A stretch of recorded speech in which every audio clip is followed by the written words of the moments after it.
Boa tarde, então, a todos e a todas. Sejam muito bem-vindas para essa primeira aula inaugural do nosso departamento, do DLLE. É realmente uma grande alegria poder iniciar essa atividade, né, nova, que na realidade foi uma sugestão, uma ideia da professora Andrea Guerini. Sugeriu aproveitando o ciclo de palestras do professor Jorge Bastin, de incluir uma dessas palestras, transformá-la em aula inaugural, né? E apenas para explicar um pouquinho, então, claro, agradeço aqui publicamente, né, a sugestão e a ideia da Andrea Guerini, que foi excelente, principalmente quando você é chefe do departamento, como é o meu caso, que vive carimbando e assinando documentos, né? É muito bom você ter a oportunidade de poder propor outras coisas a não ser carimbar e assinar, que é a coisa que a gente mais faz, não somente, mas uma coisa que a gente faz bastante. Não, vamos dizer assim, que a parte intelectual não é assim tão usada nesses momentos. Você tem que só que assinar no lugar certo e carimbar, de preferência não de ponta cabeça, né? Então não requer assim um nível intelectual muito alto, né? Então, quando nós temos essas possibilidades de propor outras atividades, é sempre uma grande alegria. Então, é com bastante alegria e orgulho de poder inaugurar essa primeira aula, poder iniciar essa primeira aula inaugural do departamento. Espero que tenha outras. A ideia, na realidade, a ideia é estreitar, né, integrar a pós-graduação e a graduação, né, os trabalhos da pós-graduação e da graduação. Nós já temos isso de alguma forma com várias disciplinas que fazem parte do nosso currículo e que dão já uma amostra, né, do que nós podemos encontrar nas diferentes pós-graduações, né? Então, nós iniciamos, claro, essa primeira aula inaugural com o campo de conhecimento dos estudos da tradução, mas a ideia é de mudar de semestre para semestre e adentrando, né, e propondo palestras e aulas de outros campos que fazem parte aqui do nosso currículo, né, como literatura, linguística, etc. Claro que aqui eu vou precisar também da colaboração dos colegas, né? Mas essa é a ideia. Então, espero que possamos continuar, pelo menos no que depender de mim, vamos tentar dar continuidade no próximo semestre. E aproveito então para agradecer novamente, né, essa sugestão, e que tem um apoio, não é só o departamento, né, mas que tem um apoio da CAPES, né, pela Escola de Altos Estudos, e da PEGET, né? E então é dentro desse ciclo que nos foi dado a oportunidade de aproveitar, né, da presença do professor Jorge Bastin. Então agradeço também a CAPES, né, como a gente faz ali nas teses, né, nossos agradecimentos, e a PEGET, né, pela possibilidade, e também agradeço ao professor Jorge Bastin por ter aceito, né, essa transformação, essa metamorfose. Estava dando aula sobre Kafka hoje de manhã, então, essa metamorfose da palestra em aula inaugural. Vou apresentar, então, rapidamente o professor Jorge Bastin, também de uma maneira muito sucinta, incompleta, lacunar, né? O professor Jorge Bastin é professor titular da Universidade de Montreal, no Canadá, desde 2010. Se eu me enganar, você pode falar alguma coisa, mas realmente muito resumido, né? Tem doutorado em Ciências da Tradução e da Interpretação pela Universidade Paris-III. Foi diretor do Departamento de Literaturas e de Línguas Modernas da Universidade de Montreal de 2009 a 2013. Presidente desde 2014 da Associação Canadense das Escolas de Tradução. Também, desde 2014 é um ano importante, né?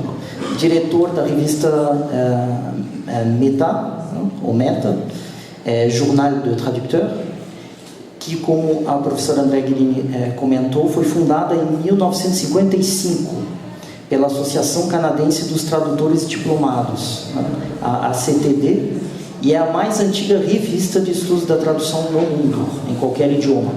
Né. E, além disso, é diretor do grupo de pesquisa em História da Tradução na América Latina, o ISTAL, da Universidade de Montreal. O grupo oferece um espaço de trocas de experiências na área de História da Tradução na América Latina, incluindo também o Brasil. É um ponto de encontro para compartilhar informações com todas as pessoas interessadas nessa área. Aconselho, então, a vocês visitarem o site da ISTAL, que é istal.net, tá, para descobrir um pouco mais sobre esse grupo de pesquisa e também sobre todas as publicações, uma lista mais completa do professor Bastão. Vou citar para as publicações apenas algumas coisinhas, alguns livros, né, de tantas coisas que podemos encontrar no site. Um livro ainda no prelo, que se chama, desculpem meu portunhol, né, Tradução, Colônia e Independência, pela Academia Nacional de História de Venezuela, que ainda está no prelo. Também com a autoria Ilustrar la Nación, la prensa temprana no mundo atlântico, de 2014. Também de 2014 com a autoria Prensa Temprana, Comunidades e Identidades. E em 2012 também com a autoria Profession Traducteur, pela Presse de l'Université de Montréal. É apenas um pequeno trecho, né, de todas as publicações. Agradeço muitíssimo pela oportunidade de contá-lo conosco, de aproveitar dessa sua pesquisa e ainda mais com a primeira aula inaugural do departamento. Muito obrigado, Jorge. Me passa a palavra. Muito obrigado. Muito obrigado, Gil. Obrigado também a CAPES. Obrigado ao departamento de aquí, de la Universidad de Santa Catarina. Hoy vamos a hablar de paratextos. Aquí está el plan de la ponencia. Veremos primero, por supuesto, algunas definiciones que los investigadores seguramente ya conocen, pero los otros tal vez no.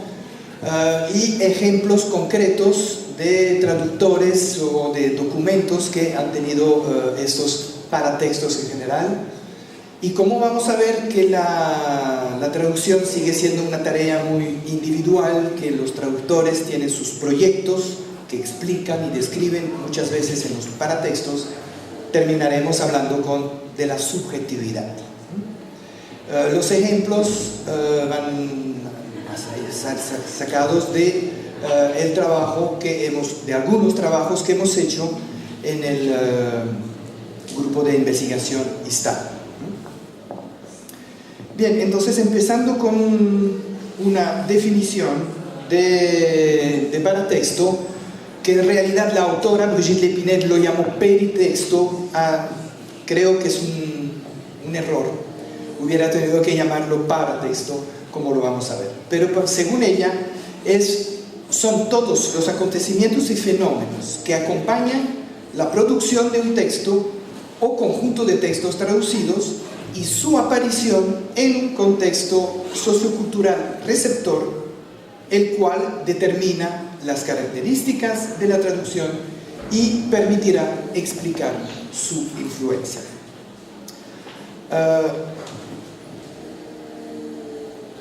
Por supuesto que las definiciones más conocidas de paratexto vienen de Gérard Genette, quien dice que la obra literaria consiste exhaustivamente o esencialmente en un texto, es decir, de manera mínima, una sucesión más o menos larga de enunciados verbales, más o menos provistos de significación. Pero este texto rara vez se presenta desnudo, sin el refuerzo o apoyo de cierto número de producciones verbales o no, como el nombre de un autor, un título, un prefacio, ilustraciones. No siempre se sabe, continúa Genette, si debe considerar estas producciones como partes de la obra, pero en todo caso la rodean y la prolongan precisamente para presentarla. Esto es lo que he llamado paratexto de la obra. El paratexto es pues aquello que vuelve un texto libro y se ofrece como tal a sus lectores y al público. Lam también en el 92 decía del paratexto que designa un conjunto de producciones discursivas que acompaña el texto o el libro, como la carátula, la contraportada, el se ruega insertar o la publicidad, el catálogo de la prensa, etc. Genet dice que son dos las maneras en que se presenta ese paratexto.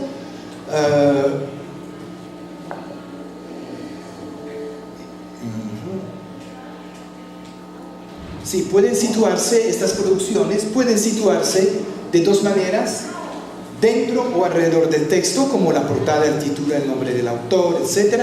Se habla entonces de peritexto, o cuando estas mismas producciones se encuentran en torno a la obra y fuera del libro, y de ahí se habla de epitexto.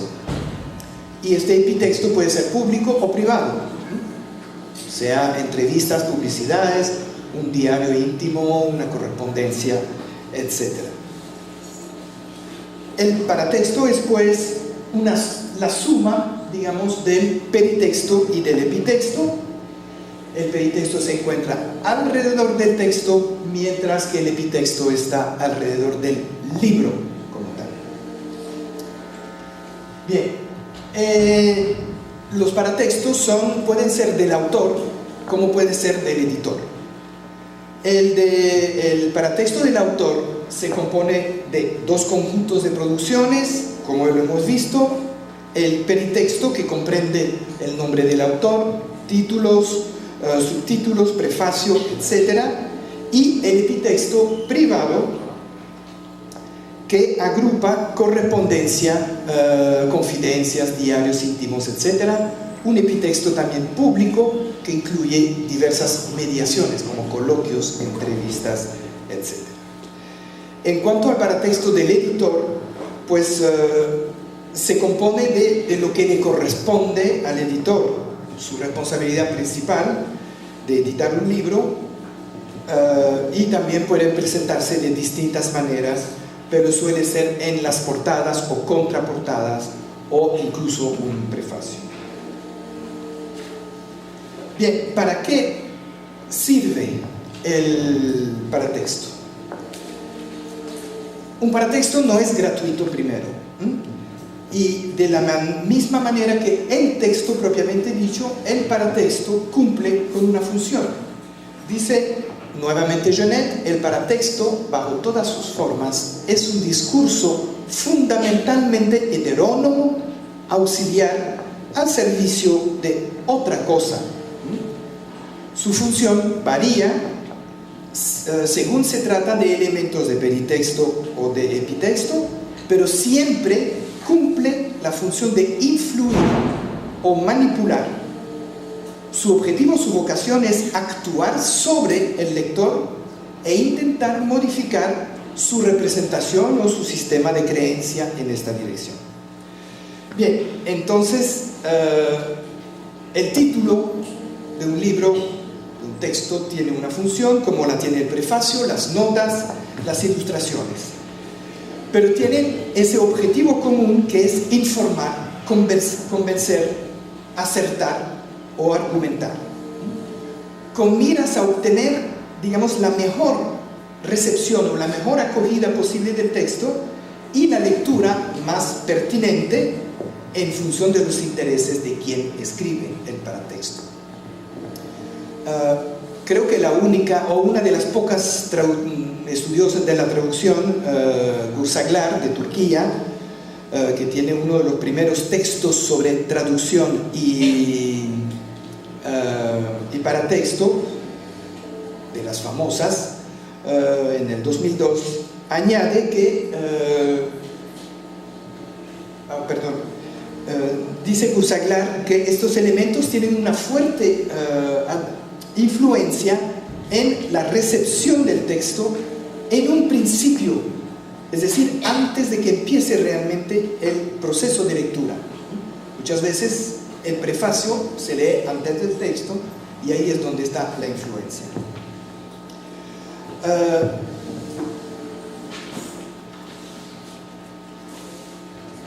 Sin embargo, Lannes advierte que hay ciertos peligros, si se quiere, en considerar, en ver o leer los paratextos. Él advierte tanto a los especialistas como a los lectores y a los autores, y dice, advierte a los especialistas que se preocupan más por el texto y le restan importancia al paratexto. Los lectores que no saben que el paratexto los manipula e influye en ellos.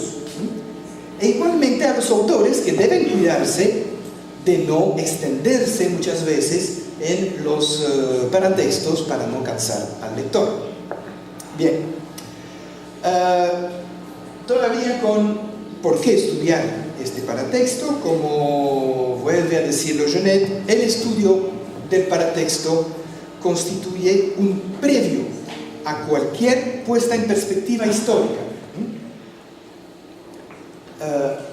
De algún modo se trata de un lente a través del cual se mira las luchas ideológicas complejas en las cuales está inmerso el texto, así como las apropiaciones de las que ha sido objeto ese mismo texto.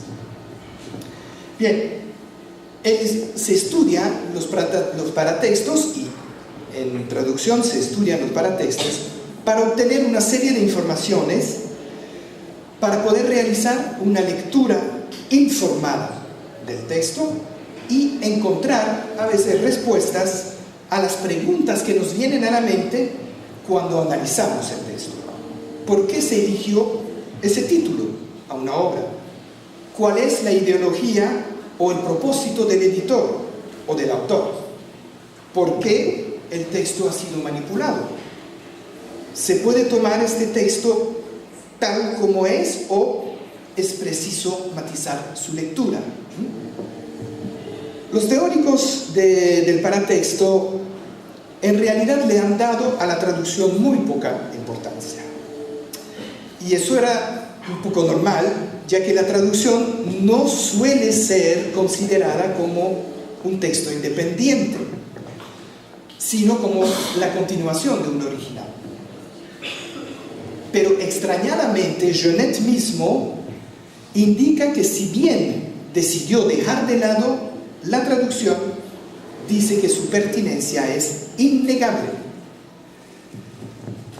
Cualquiera que sea la opinión de Genet, nada nos impide extender un poco su teoría al campo de la traducción, considerándola no como un paratexto, porque hay gente que considera la traducción como la continuación del texto, por lo tanto es un epitexto o un intertexto, si se quiere, del original. A nosotros, estudiosos de la traducción, nos conviene estudiarlo no como un paratexto, sino como un texto original. Es un nuevo texto. Cousaglar, que mencioné anteriormente, dice: el concepto de paratexto de Genet puede constituir una fuente importante de información en un proyecto de historia de la traducción, porque ofrece puntos de vista valiosos para entender la presentación y la recepción de los textos traducidos. El paratexto, entonces, como vimos, rodea, prolonga un texto, una traducción. Pero los traductores, igual que los autores, escriben paratextos. Los editores de traducciones también escriben paratextos. Se escriben advertencias al lector muchas veces por parte del traductor. dedicatorias, y vamos a ver ejemplos, glosas, notas, comentarios, explicitaciones. Y si consideramos el enfoque más bien etnográfico de la traducción, que habla justamente de todo ese paratexto, para ellos es lo que llaman el thick translation, de traducción aumentada, pero el enfoque más etnográfico que han adoptado los traductores o los estudiosos postcolonialistas, los postestructuralistas, las feministas y otros grupos, el paratexto forma parte del proyecto de traducción. Ahí se expresa el traductor. Y el traductor puede utilizarlo para justificar su traducción, para explicar sus técnicas o sus estrategias, el proceso mismo de traducción, y el lector puede utilizarlo para identificar las elecciones hechas por el traductor. Gursaglas dice: the basic objective of many research projects in translation history is to explore the social, cultural context in which translated texts are produced and received. Y este contexto sociocultural tiene como elemento fundamental el paratexto.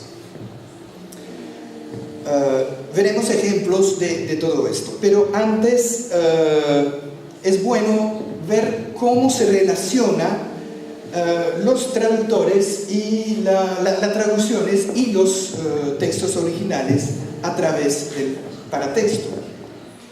Y es Lan quien dice que existe intertextualidad, un texto en una traducción y viceversa, citas, plagios, alusiones. Puede haber paratextualidad, la traducción acompañada por un texto, y viceversa, un título, un prefacio, una contraportada, ilustración. Una metatextualidad, que es un comentario acerca de una traducción mediante un texto. Luego, la arquitextualidad, que es la pertenencia genérica de una traducción, clasificada como poesía, como novela, como cuento, como texto pragmático, etc. Y finalmente, la hipertextualidad, que es la relación entre una traducción y otra. Continuación, retraducción, pastiche, parodia, etc. Veamos entonces, después de esa teoría que cansa mucho, algunos ejemplos más concretos. El primero es de lo que he llamado un traductor-editor idealista. Ese ejemplo lo mencioné el martes en la conferencia, pero vamos a ver un poco más en detalle los ejemplos, los peritextos y epitextos de esta carta a los españoles americanos, escrita por Juan Pablo Vizcardo y Guzmán, repito, un jesuita peruano expulsado de América como todos los demás, se refugia en Italia, escribe la carta en francés en Italia para solicitar la ayuda de los ingleses a los movimientos revolucionarios, a las revueltas de América Latina. Ese texto fue calificado de la primera proclama de la revolución por Picón Salas, el acta de independencia de la América Española por Pereira, y también como el manifiesto más representativo de las ideas liberales, como uno de los más esclaradores y profundos alegatos acerca de nuestra identidad. Dice un historiador, que no hubo lugar en América Latina donde no llegase un ejemplar de esta carta de Vizcardo y Guzmán. en realidad Vizcarra buscaba la ayuda de los ingleses para alimentar las revueltas, sobre todo en su país de origen, Perú. Influenciado por las ideas de Rousseau y de Montesquieu, escribe la carta en francés en Florencia y la termina entre 1787 y 1791 y para terminarla antes del 12 de octubre de 1792, que es la fecha de lo que todo el mundo conocemos como no el descubrimiento, sino el encuentro de dos mundos, que es la apelación oficial de la ONU, para evitar el anacrónico descubrimiento. Estaba allí América antes de que llegara Colón. Bien, cuando se escribió esa carta, hacía 10 años que Estados Unidos eran independientes, y en Francia se estaba fraguando ya la revolución. El texto se compone de una larga acusación de los crímenes coloniales españoles, luego un texto de Montesquieu y finalmente una exhortación a los americanos a emanciparse. Es una carta de unas 30 paginitas, ¿no? O sea, no es una carta común y corriente. Bien, esa carta cae en mano de Francisco de Miranda, del que hablaremos también, y que cuando la lee Miranda en Londres dice que encuentra que eso corresponde exactamente a su mismo proyecto de emancipación, y la edita, la publica en francés en Londres y luego la traduce. Bien, vamos a ver entonces, ahí está la portada del original, y el primer peritexto significativo es el pie de página, que dice a Filadelfia, cuando en realidad se sabe a ciencia cierta que se publicó en Londres, en el mismo taller donde se publica años después la versión española. Lo que sucede es que Francisco de Miranda recibía una pensión del gobierno inglés, y en ese momento preciso de la historia, Inglaterra se estaba acercando a España. No podía salir ese tipo de texto anti-español en Londres. Por eso agregó un pie de imprenta falso a Filadelfia. También el traductor, pero el editor, Miranda es editor de la versión original y traductor de la versión española. Y sobre todo en la versión original francesa, él agrega una advertencia al lector, notas al pie de página.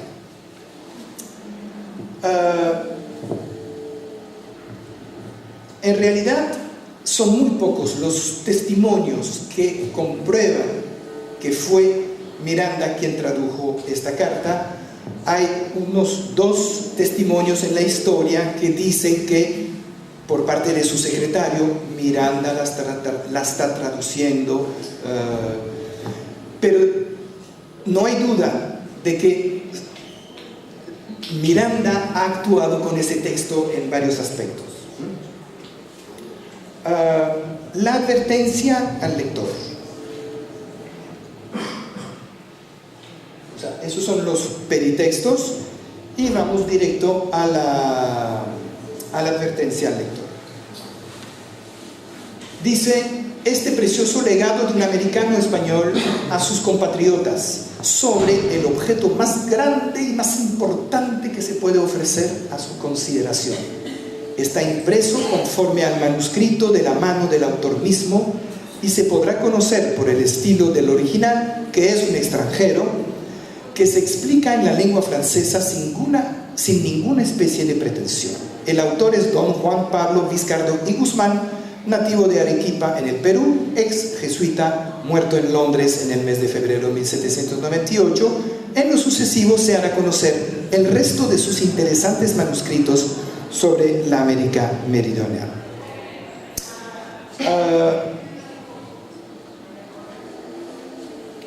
Suceden varias cosas aquí en esta advertencia. aparentemente a primera vista es una advertencia como cualquiera que uno podría ver en un libro. Sin embargo, hay unas cosas que denotan una cierta subjetividad por parte de Miranda, que la escribe. El primer bloque sobresalta es su juicio de valor, cuando él dice el objeto más grande y más importante que se puede ofrecer. Bien, esta es su opinión. Pero hay otra cosa muy significativa. ¿Se acuerdan del título del libro original? Carta a los españoles americanos. ¿Qué dice Miranda en su advertencia? Legado de un americano español. Invierte el sentido de las dos palabras. Y esto demuestra, eso no es gratuito, no puede ser fortuito. Un error de Miranda. Es una manera de insistir, en primer lugar, sobre la naturaleza, el carácter americano del autor. Luego, algo que es un poco extraño, porque Miranda es el editor y el traductor, y dice en español el resto de sus interesantes manuscritos, porque había otros documentos de Viscardo y Guzmán. Sin embargo, el francés dice el resto de este importante manuscrito, y es una carta terminada, no hay resto. Entonces es algo un poco extraño que el propio Miranda, que lo escribió en francés y luego lo tradujo al español, tiene dos versiones distintas. Pero esto llama la atención. Eso puede ser, como decían, que Miranda tampoco era un experto en lenguas, ni del francés ni del español. Eso puede deberse a esto. Luego están las notas al pie de página. Todos los historiadores dicen y afirman, que han estudiado esa carta, que sí hay tantas notas al pie de página. Son 8 notas en total, pero hay 2 que son cruciales porque son extractos de Montesquieu y de Bartolomé de las Casas. Estos sí acompañan un original y son de la mano del autor, de Viscardo. Luego hay 3 notas más que son referencias bibliográficas o históricas. Estas también son del autor que escribió la carta. En cambio, quedan 3 notas que pertenecen al editor, a Miranda y al traductor. Por ejemplo, dice: este escrito apareció aparentemente en el 1791. Eso no lo puede haber dicho el autor. Esta es una añadidura por parte del traductor. Luego, la nota, página 35, dice: en el año de 1785 existían aún en Italia los ex jesuitas siguientes nativos de la América Española. Una lista kilométrica sacada del registro general en Roma cuando don Francisco de Miranda viajaba en aquel país. Eso no lo escribió Viscardo de Guzmán, lo puso Miranda mismo para darse también a él cierta publicidad. Era experto en eso. Y finalmente, en el año 1786 existían en Italia más de 3.000 ex jesuitas, restos de aquellos 5.000 desaventurados que no tenían por toda renta sino la pensión de 2 paoli por día, apenas bastante para alimentar a un criado. Eso tampoco lo puede haber dicho Viscardo de Guzmán. Bien, entonces, intervención del editor y del traductor. Como epitexto de esta carta, tenemos que Miranda se encargó de utilizar la carta, entre otras, en la proclama que en 1806 hace cuando él va a desembarcar en Venezuela para invadir a Venezuela con 3 barcos. Y ahí escribe una proclama y en el artículo 10 de la proclama dice que los párrocos y magistrados deben hacerla leer en las parroquias y en las casas de ayuntamiento respectivos una vez al día por lo menos. Cada día leer una carta de este tamaño no era tarea muy acostumbrada. Pero también Miranda patrocina, si se quiere, la traducción en inglés como anexo de esta obra, Additional Reasons for Our Immediately Emancipating Spanish America, que es un texto firmado por William Byrd, pero que en realidad lo escribió Miranda, sino que lo mandó a traducir. Y ahí se incluye la carta de Vizcardo. Y luego hay una reseña de la carta de Vizcardo en la revista The Edinburgh Review, firmada por James Mill, pero todo esto bajo influencia, por supuesto, de Miranda. Es decir, con un solo documento, pero un documento clave para la emancipación de América, encontramos un montón de paratexto, tanto peritexto como epitexto, que aclaran la importancia del texto, de quién lo tradujo, de por qué se editó, de cómo se difundió, etc. Bien, otro ejemplo.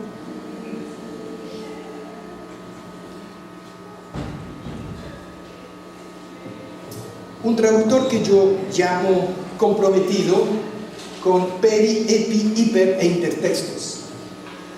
Se trata de Manuel García de Sena, el traductor de este libro, La independencia de Costa Firme, justificada por Thomas Paine 30 años. Son escritos.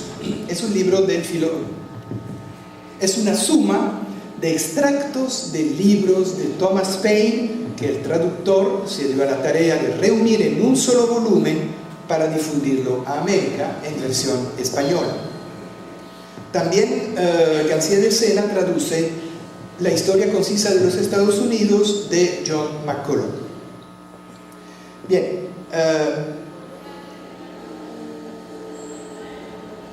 en estos dos textos el traductor incluye la traducción de la Declaración de Independencia de los Estados Unidos y la traducción de varias constituciones de estados. Y ese es un ejemplo de hipertextualidad. Hace lo mismo en la historia de McCulloch, pero revisando su propia traducción. Ejemplo de hipertextualidad. Al igual que Miranda, García de Sena, cuando traduce, introduce textos propios, como una advertencia y una dedicatoria. En la traducción de Paine encontramos una advertencia a los americanos españoles. ¡Qué casualidad! El mismo término utilizado por Miranda en la traducción de la carta de Vizcardo. Y García de Sena está en Filadelfia, no está ni en Londres ni en Venezuela. Eso demuestra también la circulación de ideas, de cómo circulaban los textos y, por supuesto, la intertextualidad. La traducción de McCulloch, de la Declaración de Independencia, está precedida por una dedicatoria. Y esa dedicatoria tiene dos partes. Una que dice, donde el traductor, García de Sena, dice: y esto me ha inducido, no obstante mis pocos conocimientos en el idioma inglés y aún en el mío mismo, a traducirla. O sea, él confiesa que no es muy ducho, pero no importa, lo importante es la difusión de esta obra que crea conciencia, ilustración, etc. La segunda parte dice esto, en la advertencia al lector, que el nuevo mundo todo dé al antiguo lecciones de virtud.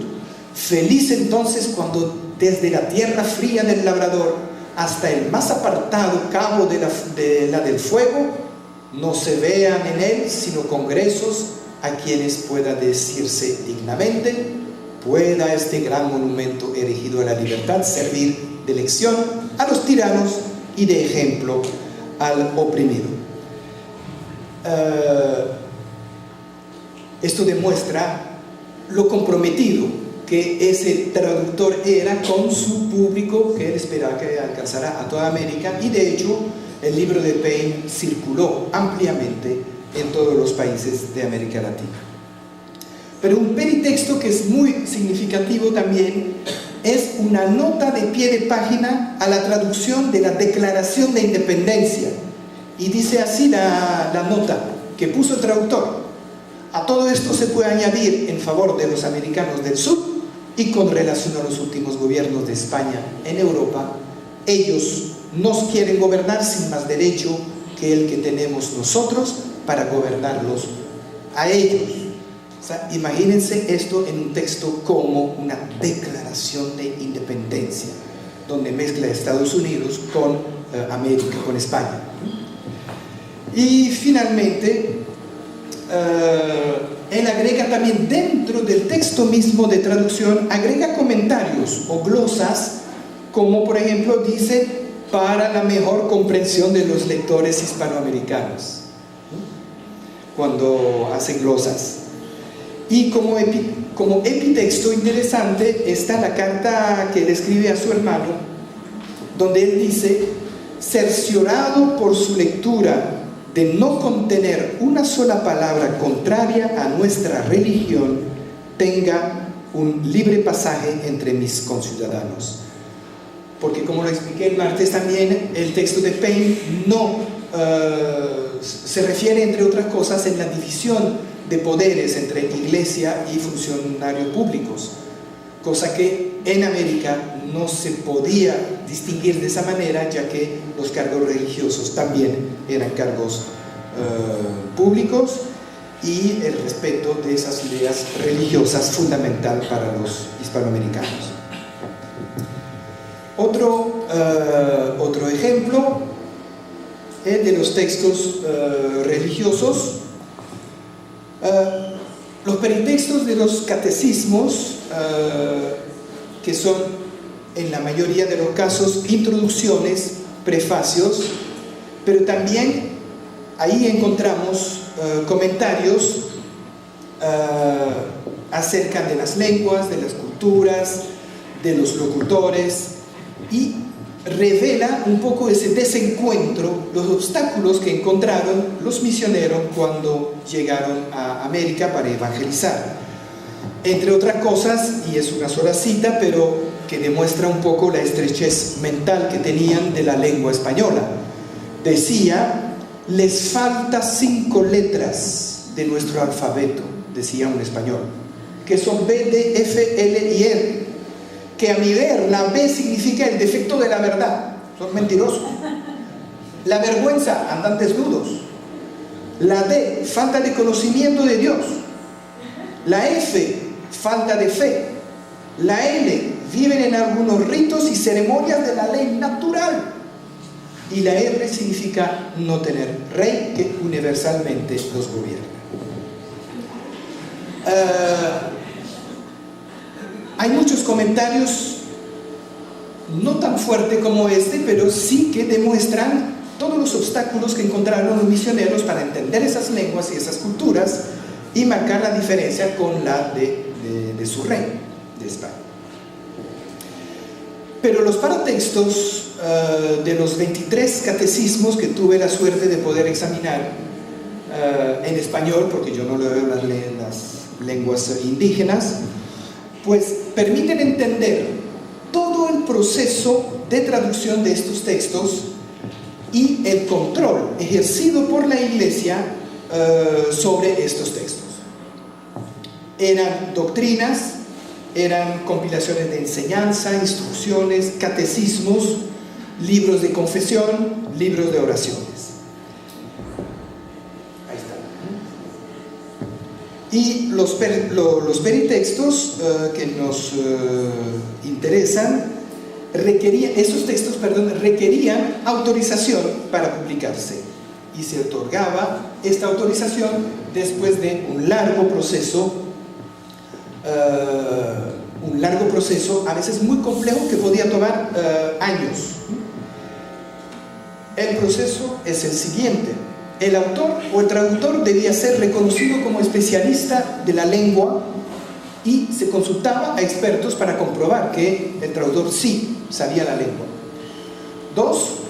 Luego, el contenido de la traducción era revisado por un comité de superiores que daba su imprimatur. En caso de problema, el autor o el traductor debía corregir su texto según los comentarios de los evaluadores. Y el texto revisado recibía luego la aprobación del comité. A veces el traductor justificaba su traducción él mismo o con la ayuda de un tercero. Y el proceso constituía entonces una forma de censura, pero de garantía del contenido conforme a las ideas de la Iglesia. Pero también se ve que es toda una empresa muy cuidadosa de elaboración de material didáctico de tipo religioso. Bien, esos son ejemplos de catecismos, ¿no? En este catecismo, Arte y vocabulario de la lengua de los indios, es un texto bilingüe, español-cumanagoto, y el traductor, el padre Taute, en su introducción, además de dar cuenta, digamos, de las dificultades de la lengua indígena, explica dificultades de orden conceptual. Dice, los indios no saben que existe un Dios, no aspiran a ir al cielo, no le temen al demonio, no conocen el alma. Y por si fuera poco, ignoran la razón, el entendimiento y sus operaciones. Ignoran lo que es un ángel o una persona y no distinguen entre humanos y animales. Bien, en el prefacio de otro catecismo, que es práctica que hay en la enseñanza, los títulos eran larguísimos, miren este, ¿no? Y esos textos religiosos venían casi siempre acompañados de gramáticas, de tratados, glosarios, léxicos, glosarios de fonética, etc. Esto entonces, el traductor es Ruiz Blanco, y él explica en el prefacio, en la primera traducción, ya se refiere a otra traducción, de la cotidiana doctrina, estaban puestos más términos de los necesarios y algunas hilaciones opuestas a la verdad, contrasentidos, con algunos términos no muy propios por ocasión de los intérpretes poco versados en nuestro idioma castellano. Me dediqué a traducir de nuevo la doctrina cristiana, expurgándola de algunas voces castellanas por no inteligibles, es decir, que en la lengua indígena había palabras en español, y de otras de su idioma por superfluas, y así compuse la doctrina que di a la estampa en el año 1783. Y dice, mas aunque mi traducción obtuvo el ascenso y común aprobación de los mejores y más versados intérpretes de aquel país, y que mediante ella se experimentó menos molesta y más fácil la instrucción de los indios catecúmenos, se excitaron algunos escrúpulos y dudas por ocasión de unos indios intérpretes que, malintencionados, ocultaban la verdadera significación de un término muy necesario e importante, a que me fue preciso responder, y no hay duda en que cada día se irá aclarando más esta materia. ¿Saben? La conciencia profesional que tenían esos traductores, y reconociendo que poco a poco se va a ir mejorando la cuestión. Pero el caso más interesante es el de el rezo cotidiano en lengua cumanagota, que es un libro de oración escrito por Diego de Tavia, traducido por el padre Cordero.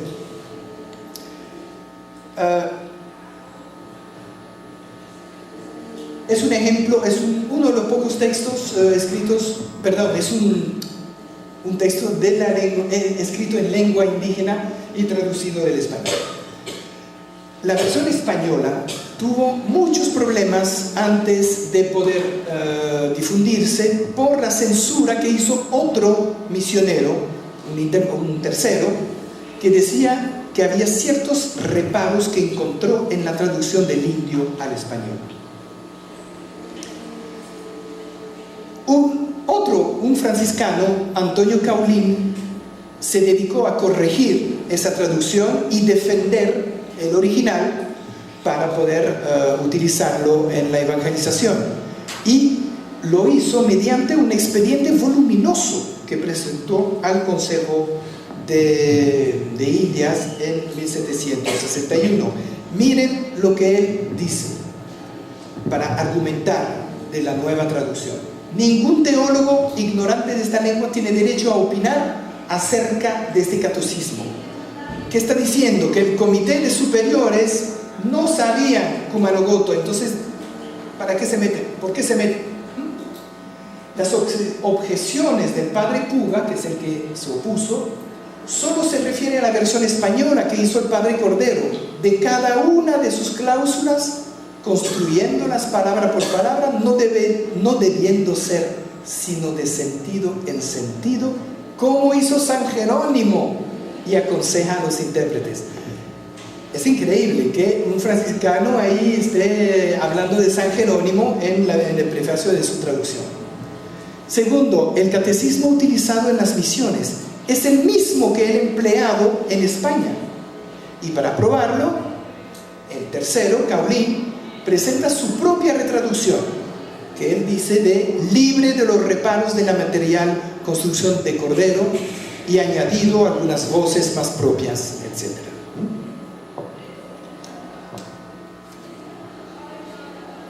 Tercero, no es suficiente enseñar a los indios a rezar en español, es preciso evangelizarlos oralmente en su lengua. Aunque todos los días rezan en castellano, siendo este para ellos idioma extraño, solo aprenden como el papagayo lo material de las palabras sin inteligencia de los misterios, y así nunca serán verdaderamente cristianos. Bien, esto finalmente se autorizó ese público. El último ejemplo es el de un traductor ya no independentista, sino pro-español, realista. En 1818 aparece este librito en defensa de España frente a las calumnias de un tal Abate de Prat. Y el traductor José Domingo Díaz lo traduce al español. José Domingo Díaz es uno de los más fieros enemigos y adversarios de Simón Bolívar, adversario de la República, es realista. Él fue director en varias oportunidades de periódicos en la época realista del país. Y él redacta una advertencia al lector que dice: era de mi deber, después de una lucha de 7 años con la rebelión, unir mis esfuerzos a los del indígena, el que supuestamente escribió el librito, concretar sus terribles argumentos al territorio de las 6 provincias de Venezuela, demostrar con hechos el derecho que la corona de Castilla tiene a cada parte de su territorio y dar así ante el mundo entero el último golpe a los turbulentos y a su inconsiderado patrono, refiriéndose a Bolívar. Eso también, del otro lado del campo político ideológico, es un traductor muy comprometido que decide traducir para dar a conocer esas ideas. En 1829 se reedita ese texto y ahí está otro intertexto. Entonces muchos ejemplos de peritextos, epitextos, intertextos, etcétera, etcétera, que demuestran en qué manera el estudio del paratexto contribuye a entender mucho mejor el traducción en una época determinada, las motivaciones de un traductor o de un editor. Bien, les decía que quería hablarles rápidamente de la subjetividad, aunque yo tenía antes otro asunto, que es un concepto que no se ha visto mencionado mucho en traducción y que encontré en una entrevista de Andrew Chesterman a Mona Baker. Muy interesante texto sobre renarration, que es la teoría de Mona Baker. Pero en las últimas preguntas, Chesterman le habla de el telos. Y es la historia de la traducción la que me hizo pensar que esto se podría de verdad utilizar en traducción en gente como Francisco de Miranda, que dedica su vida entera a difundir ideas de emancipación, con traducciones, con reseñas, con publicaciones, con revistas, periódicos, etc. Si les interesa este texto, se lo puedo enviar a Gilles en PDF. Bien, ¿qué es entonces ese telos? Primero hay que compararlo con lo que es el scopos. Y el scopos se refiere, deben conocer lo que es el scopos de la teoría alemana funcionalista, se refiere a intenciones inmediatas o a un objetivo que es visible, a un propósito concreto que tiene el traductor. Mientras que el telos remite a una situación mucho más distante, algo así como una meta abstracta de vida. Por eso pienso en esos personajes, ¿no? Una especie de estado final armonioso. Telos es más un resultado que una intención. Y podría verse, según Chesterman, como la meta personal del traductor que se expresa en el marco de una situación determinada. Cuando se pregunta ¿por qué hace usted eso?, la respuesta es un telos primario, es una motivación. Pero se puede formular un telos más general, cuando se responde ¿por qué se hizo usted traductor? O más general aún, ¿cuál debería ser el compromiso último de todo traductor? O bien, ¿cuál sería el telos último de la profesión como tal? Y otra vez, pues la historia permite, en mi opinión, ilustrar este concepto. Ya veo que pasó casi una hora, si no me equivoco, ¿no?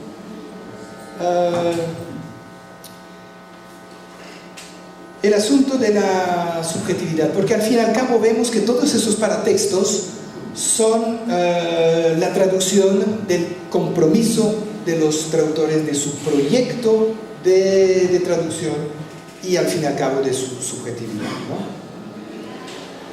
Pero veamos lo que dice Theo Hermans de esto. Translations appropriate, transform and relocate their source texts, adjusting them to new communicative situations and purposes.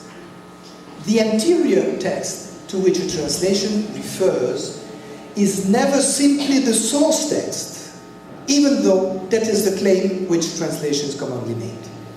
It is a particular image of it. And because the image is always slanted, colored, preformed, never innocent, we can say that translation constructs and produces its original.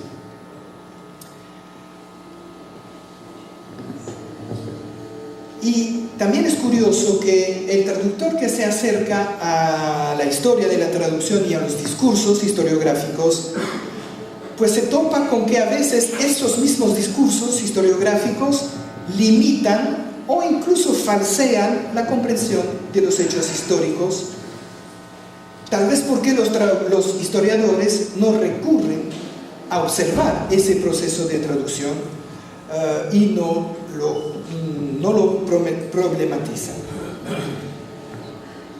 Paul Veyne decía el método histórico del que tanto nos hablan no existe. No hay método histórico, dice, porque la historia no pide nada mientras se dice la verdad, está satisfecha. Y dice, la historia, por lo tanto, no es una ciencia, pero tiene su rigor, y este rigor aparece en la etapa de la crítica. Este libro de Paul Veyne, Cómo se enseña la historia, existe en portugués, traducido hace unos cuantos años. Pero ¿qué es lo verdadero? ¿Qué es verdad? La historia, se admite generalmente, es una narrativa, un poco como una novela. Salvo que en una novela sabemos que es ficción, mientras que historia creemos que es verdad. Entonces esa verdad es un constructo humano, no es absoluta la verdad, no preexiste al hombre. Y uno se puede preguntar, ¿acaso todos los documentos dicen la verdad? Pues no. Un profesor de ciencia política de la Universidad Central de Venezuela estudió un ejemplo que mencioné el martes, creo, de Miguel José Sanz en un periódico de la Independencia, el Semanario de Caracas.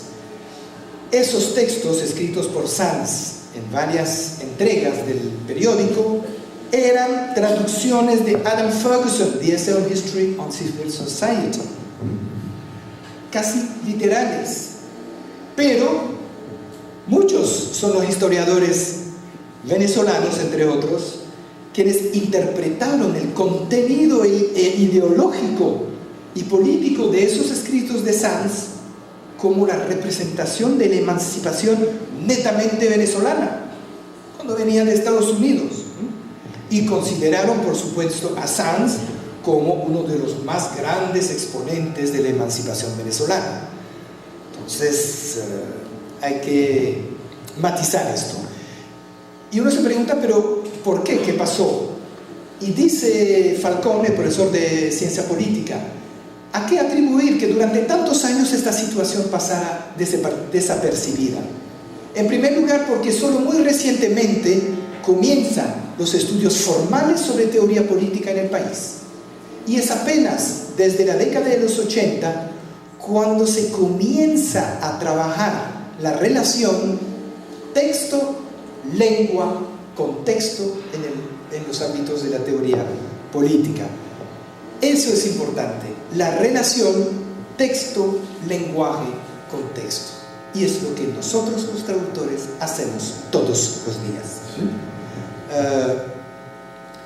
Otro ejemplo que nos viene de Germán Carrera Damas, donde dice que los historiadores malinterpretaron las ideas del conde de Tobar con respecto a la esclavitud debido a errores en las traducciones españolas del libro de la crónica de Humboldt.